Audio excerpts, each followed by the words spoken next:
यो चाहिँ बुद्ध स्तूपा जाने बाटो हामी गइरहेको छौँ। मैले साथीभाइ भएर म त जता जता घुमी त्यतै देखाउँदैछु साथीभाइहरूलाई। मजाले हेरिदिनु होला, चित्त नदुखाई। मेरो साथीभाइ एकजना यहाँ हुनुहुन्छ।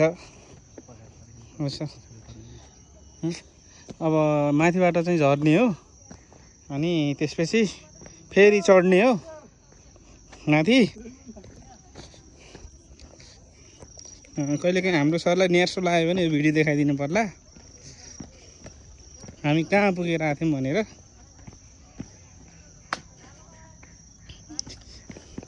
तपाईँलाई पनि न्यासो लाग्यो भने म देखाइदिन्छु, अहिले रोक्नु।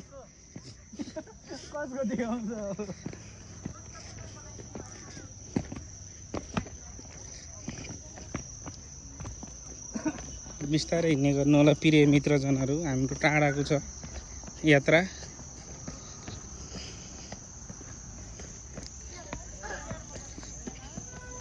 सामानहरू पाउने चटपटे पिरो चटपटे।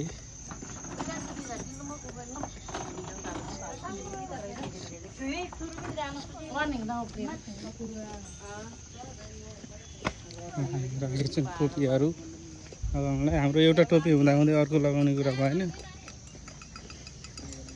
हैन। फुलहरू पनि छ बाटोमा, चट्टै फुल फुलेको।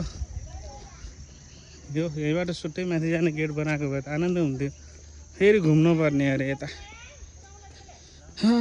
घुम्दा घुम्दा पनि थाकिने रहेछ साथीहरू। घुम्यौँ नि यार हामी त। पहिला यताबाट सिधै गएर जोमसोमबाट मुक्तिनाथ हुँदा अप्पर मुस्ताङको बाटो आधी बाटोसम्म मात्र पुग्यो। अप्पर मुस्ताङसम्म गइएन। त्यसपछि अहिले चाहिँ पोखरा लास्ट दिन घुमेर साँझ चाहिँ गइन्छ घर। राम्रै छ, घुम्नुपर्छ 2 दिनमा। अहिले पैसा त त्यस्तै हो, पैसा भए पनि नभए पनि घुम्नु चाहिँ पर्छ। यहाँ प्रिय मित्रजनहरू, पुराना साथीहरू सब पैसाको पछि छन्। आफू पनि लठ्याङ गरेर घुम्यो।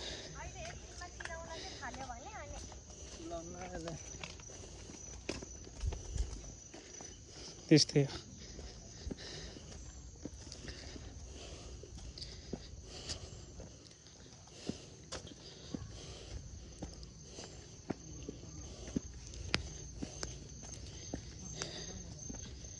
गर्मी भइसक्यो, उकालो ओह्रालो गऱ्यो।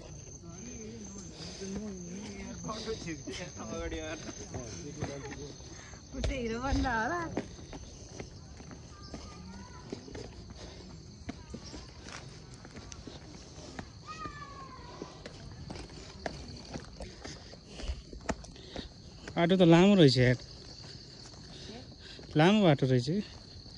हिँड्दा थकाइ लागिसक्यो। के गर्नु, आइसक्रिम नि खानु हुन्थ्यो। के गर्नु,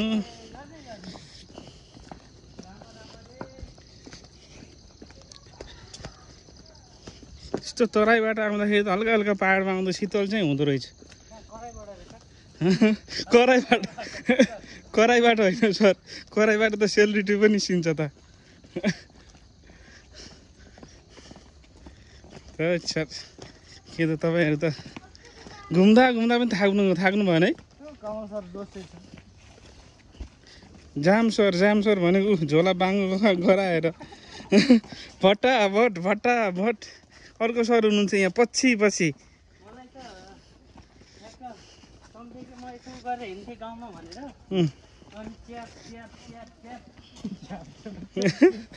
के हो च्याप पार्ने सिस्नु हो यो, के उस हो यो होला नि कसैलाई इन्फेक्सन।